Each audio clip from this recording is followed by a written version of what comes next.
I'm trying to get into Wildwood. Driving up, I could see that from where the debris was laying, that this entire street was covered. I got an officer here now. Officer, you going to be able to get into Wildwood? Yeah, if you're a resident. Okay. 4 o'clock, everyone goes in. 4 o'clock, everybody goes into Wildwood. Okay. So I wonder if they're checking licenses or something. I don't have a Wildwood license, so we'll just see what happens. But 4 o'clock, everybody will be allowed in. So they did let me into Wildwood. I just crossed the bridge. Right now I'm passing the area that had the most major flooding. This is the same area I reported from yesterday. And I can see that there is a lot of debris around. There's men cleaning up the street. I'm here in front of the Wawa now. You can see that the flooding did come up this high, as I reported yesterday. I'm going to check out the beaches and the boardwalk, and most importantly, my mom's house. And hopefully everything is okay. Traveling down Glenwood Avenue. This area tends to get flooded even in minor storms. It does look as if this area did get flooded out pretty bad. I'm going to see what the damage was in West Wildwood. Also another area prone to a lot of flooding. Crossing into West Wildwood now over the bridge.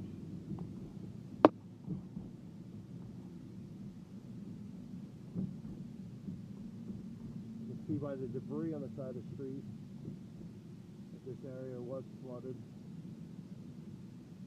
And recently too, because as you can see that there's still moisture on the side of the road.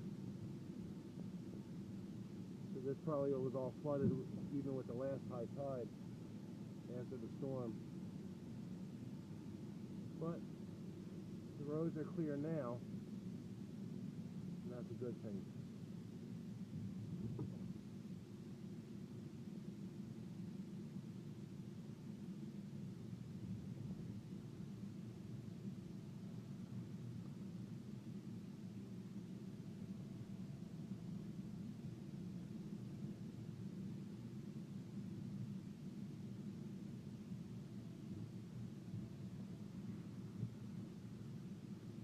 West Wildwood is a very low-lying area, and I can see on this side that there still is a lot of flooding. I'm still driving down Glenwood Avenue, and it hasn't completely dried out.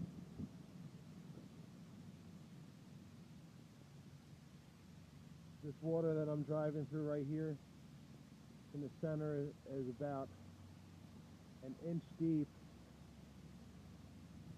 But as you can see down there, this is on Neptune Avenue. As you can see, there's a lot of flooding still left.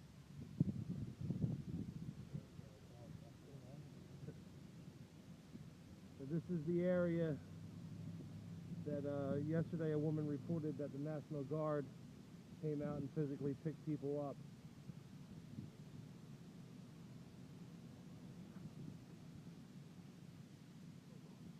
It looked like somebody's dock. This water here looks a bit deeper than the other water, but still passable. Maybe an inch deep.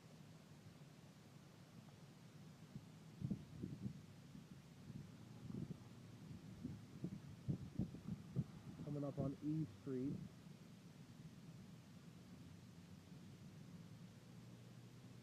Flooded that way. Definitely flooded all that way.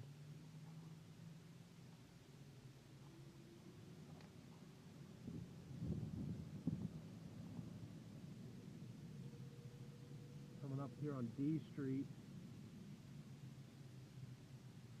D Avenue, I'm sorry. Same difference.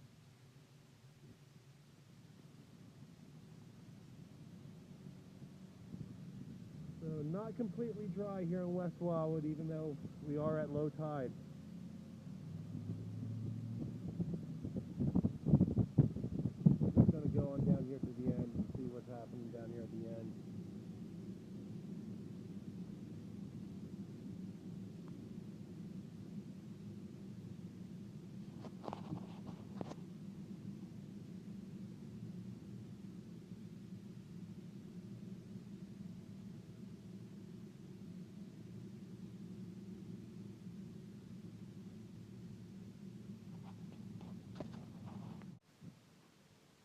Here I am at the, I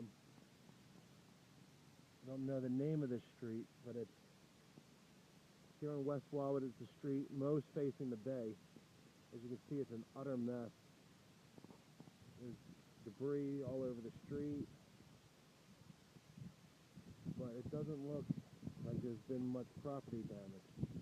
One guy whose car was safe. A lot of residents of West Wildwood do have higher than normal driveways because this area is very prone to flooding. Looks like they were working cleaning up all morning. A huge pile of debris right there at the foot of the bridge. Alright, I'm up here at the world famous Wildwood Boardwalk. Weather here is cold and windy. See behind me that the beach is flooded. Normally, all this is sand.